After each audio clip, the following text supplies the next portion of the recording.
Handset maker HTC Corp reported its lowest quarterly profit since 2006 as it continued to lose market share to its competitors. Google is introducing a credit card to pay for advertising through its AdWorks program in the UK and in the US. I'm Lindsey and the morning call starts right now.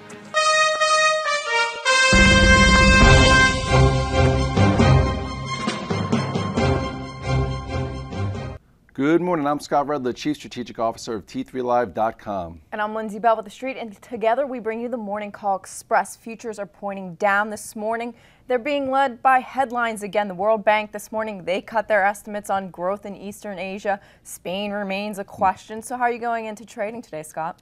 Well, it's pretty interesting. On Friday, a lot of the newspaper headlines read, or over the weekend, Dow at 5-year highs, et cetera, et cetera. But to traders, that watch the action very closely on Friday, you had some faulty negative signals. Anytime you try and break out above a key level, remember we were talking about 1460, and you don't get momentum, that means there are some people selling into it.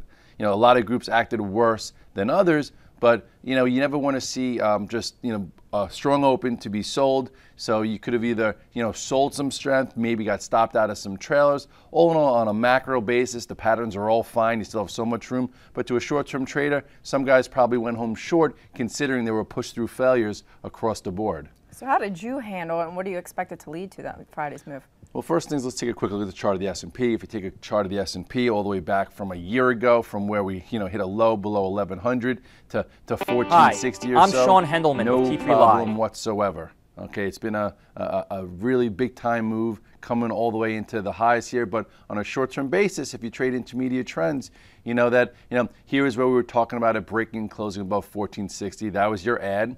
And then on Friday, I came in with, I think, 6 longs and 1 short. I was able to sell some strength. And then as we pulled in and as I saw, tech get weak, I got stopped out of some trailers and I wound up going home with 1 long, 1 short because, we found resistance at the old highs of 1474. So I want to make sure, that this type of pattern and this accelerated trend remains in check. And I think it'll be important to watch to see how we handle 1449 to 1451 today. You mentioned tech. That has certainly been one of the sectors that's been more weak recently, and certainly the relative weakness in Apple hasn't helped. So what levels are you watching in that sector? Well, first, take a quick look at the Qs. This could be one of the first sectors to actually get to the 50-day, okay. Which it hasn't seen in a while. It's been riding the 8 and 21 day. This was the day that tech lost momentum right here, September 25th, that pwned down day. Tried to have a bounce to the upside. This group closed on almost a dead lows Friday, not a great sign. So if it starts breaking below this small ascending channel here, you could see it test the 50-day, which is around 68.14. And as you mentioned, I think all eyes will be on Apple today. Every trader in America will be watching it. Half my desk is shorted, half my desk is trying to be longed. This is when the trade changed for me, when it broke on September 25th below the 21-day around 683. It's been a two-way trade. First time I tested the 50-day, had a nice 20-point bounce. Friday couldn't do it. Now we're looking at 640, 644. If you look at where it broke out the last time, that's that point of reference into here. So, I would be covering some into this area. We might get a bounce first try as we evaluate it, but then you have the 100-day that's going to be moving up all the way down at 620. So you still have to be a bit careful.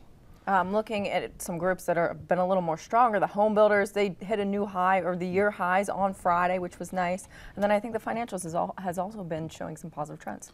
Yeah, well, midweek last week I got long the XHB after the decent pull-in. You look at the chart here, a little bit different than tech, just to show you the divergence. This was that harsh move lower, that lower wedge. You wanted to break into the upside, so it found a little resistance near the high, so it got me out. It was just a nice trade for me, but that continues to show some leadership. XLF. The banks have been a bit better lately, not lagging and not necessarily on fire, but okay. I would say here you'd want to see XLF hold above, just say 1580 to continue this type of strength to keep this upper area intact. And then we have earnings from JP Morgan, Wells Fargo. It's going to be important to see what kind of report comes out from the two of them. Yeah, those will be 2 to watch on Friday.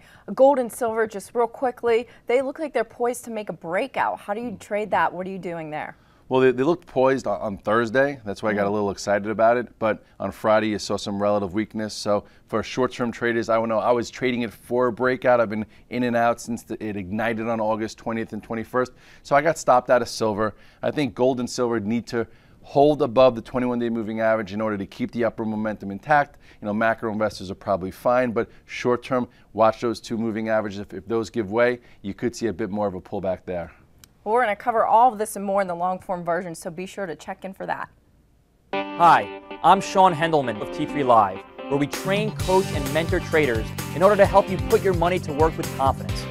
The T3 Live approach is a blueprint for you to recognize, adapt, and ultimately take advantage of different market conditions.